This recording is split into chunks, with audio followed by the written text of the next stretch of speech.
لما بتيجي تفتح المتصفح الخفي او الانكوجنيتو مود بتحس ان انت لابس نظارة شمس بتبص على الناس والناس مش عارفة ان انت بتبص عليها. بتحس ان انت اختفيت من على الانترنت، ولا جوجل عارف انت بتعمل ايه، ولا فيسبوك عارف انت بتعمل ايه، ولا اي حد يعرف انت بتعمل ايه. بس للاسف الموضوع مش كده خالص، وده اللي محتاجين ان احنا نعرفه في الفيديو ده. فتعالى بقى نقلع نظارة الشمس دي ونشوف هو ايه فعلا اللي بيختفي وايه فعلا اللي بيظهر للناس كلها. اول حاجه، انا احمد عادل ودي قناه اتعلم ببساطه، ومبسوط جدا ان انا شايفك في الفيديو ده. بس تعالى نعرف الاول هو ايه اصلا موضوع المتصفح الخفي ده. اي براوزر او متصفح زي جوجل كروم او سفاري او فايرفوكس او اي متصفح انت بتستخدمه عاده بيبقى عنده حاجتين. اول حاجه التصفح العادي، وده زي بالظبط فكره الكشكول المذاكره، بيكتب وراك كل حاجه انت بتعملها، ايه الحاجات اللي انت سرشت عليها او بحثت عليها، ايه الكلمات اللي انت كتبتها في السيرش، ايه المواقع اللي انت فتحتها. لما تيجي تفتح بقى المتصفح الخافي ده بيقول لك خلاص المره دي انا مش هسجل وراك اي حاجه، ومسافه بس ما تقفل المتصفح ده حرفيا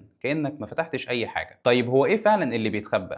اول حاجه الهيستوري. لو انت فتحت المتصفح العادي وكتبت في السيرش على جوجل اتعلم ببساطه، وقفلت مثلا البراوزر ده وجيت فتحته تاني يوم او فتحته في اي وقت وكتبت حرف الالف بس، هتلاقي كاتب لك كل الحاجات اللي انت بحثت عليها قبل كده. هتلاقي اتعلم ببساطه وبعد كده الحاجات اللي انت بحثت عنها بحرف الالف. لكن لما تيجي تفتح المتصفح الخفي وكتبت اتعلم ببساطه وجيت قفلته وفتحته تاني مش هتلاقي اي حاجه ظاهره لك، لان هو ما بيسجلش اصلا انت عملت ايه. تاني حاجه بيخبيها المتصفح الخفي وهي الكوكيز. الكوكيز دي بكل بساطه عباره عن شويه فتافيت كده بسكوت المواقع بتسيبها عشان تيجي لما تفتحها تاني تفتكرك. يعني مثلا لو فتحت اي موقع شراء وحطيت حاجه في الكارت او هي عربيه التسوق وقفلت الموقع ده وما اشتريتهاش وجيت فتحته تاني وبصيت على الكارت بتاعتك هتلاقيها فعلا موجوده، وكمان عشان تشوفك انت بتحب ايه وبتفضل ايه فتظهر لك الحاجات دي بالنسبه لك انت. طبعا في المتصفح الخفي مفيش الكلام ده، انت لو جيت فتحت موقع وقفلته وجيت فتحته تاني كانك بالظبط فتحته لاول مره. تالت حاجه بيخبيها وهي فكره الاوتوفيل.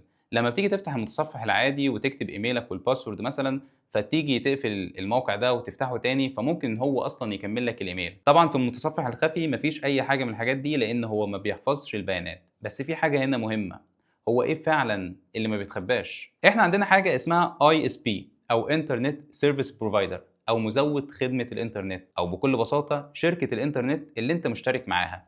الشركات دي اذا كانت فودافون اورنج وي او اي شركه انت مشترك معاها بتشوف كل المواقع اللي انت دخلت عليها، اذا كنت دخلت من المتصفح الخفي او من المتصفح العادي. المتصفح الخفي فايدته هنا بس ان هو بيخفي البيانات عن جهازك مش اكتر، لكن مش عن الشركه. تاني حاجه معانا وهي فكره ان انت لو موصل على واي فاي، اذا كنت مثلا في الجامعه او حتى في الشغل، فلو انت قاعد كده في مكتب الشغل وفتحت المتصفح الخفي عشان تدور على شغل تاني، الاي تي شايف انت بتعمل ايه وشايف ايه المواقع اللي انت دخلت عليها اذا كنت من المتصفح العادي او حتى من المتصفح الخفي، فما تدورش على شغل تاني وانت موصل على واي فاي بتاع الشركه. تالت حاجه معانا ما بيخبيهاش وهي فكره المواقع نفسها. انت لو دخلت على موقع اتعلم ببساطه في حاجه اسمها الاي بي ادرس. الاي بي ادرس ده زي بالظبط عنوان بيتك، فلو دخلت على الموقع اذا كنت من الخفي او من العادي فالاي بي بيظهر بيشوف الزائر ده جاي منين ومن انهي بلد. حتى لو ما سبتش كوكيز فالموقع برضو عارف انت جاي منين. وطبعا لو انت في المتصفح الخفي وحملت منه اي حاجه او حتى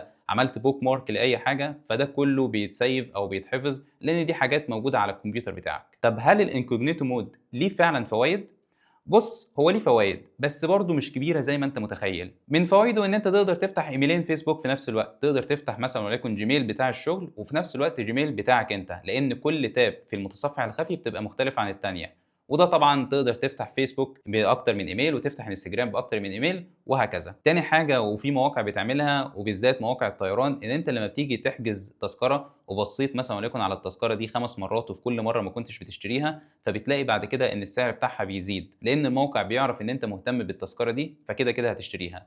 لكن لو فتحت المتصفح الخفي فالكلام ده ما بيحصلش لان اصلا ما فيش بيانات بتتسجل وكانه بالظبط انت اول مره تدخل على الموقع ده. تالت حاجه بقى ودي مهمه بالنسبه لنا كمبرمجين ان احنا بنتست عليه. مثلا انا عملت موقع وعايز اشوف الموقع ده زي ما هيظهر لليوزر او للمستخدم كاول مره، فبفتح المتصفح الخفي وبشوف الموقع ده بشوفه هيظهر ازاي، طبعا من غير كاش بقى ومن غير كوكيز ومن غير كل الحاجات اللي كان الموقع ده مسيفها عندي قبل كده. وفي برضو حاجه هنا مهمه، لو انت بتستخدم جهاز مش بتاعك اذا كنت مثلا في الشغل او حتى في الجامعه او في ايا كان، فتقدر ان انت تفتح هنا المتصفح الخفي عشان فعلا لما تيجي تقفله محدش هيعرف انت كنت فاتح ايه. فيفضل يعني لو الجهاز مش بتاعك تستخدم طبعا المتصفح الخفي. طب في سؤال مهم هنا، ازاي فعلا ما اظهرش على الانترنت او حتى العب في فكره الاظهار؟